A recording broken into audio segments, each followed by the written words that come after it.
On the last day for filing the nomination paper, in West Jaintia Hills District, another 4 nomination papers were filed today at the office of the Deputy Commissioner and to the returning officer of Amlaram Subdivision.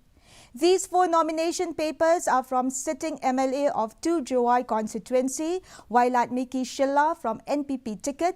The other nomination was filed by the BJP candidate Alan K. Suchiang to contest from 2 Jowai constituency, Karantes Rabon from 4 Makayau constituency against the sitting MLA of UDP Nujor Ki Sungo and Firstborn Manor, who will be contesting against the present MLA of 7 Amlaram Alakmen Rimpoy. Itu jing percang ngajan kamar yogi ni kamar itu, ini dia dah baik jing chanya, jing bayar bat yogi, ya jing krek stom, jing percang yang ngah.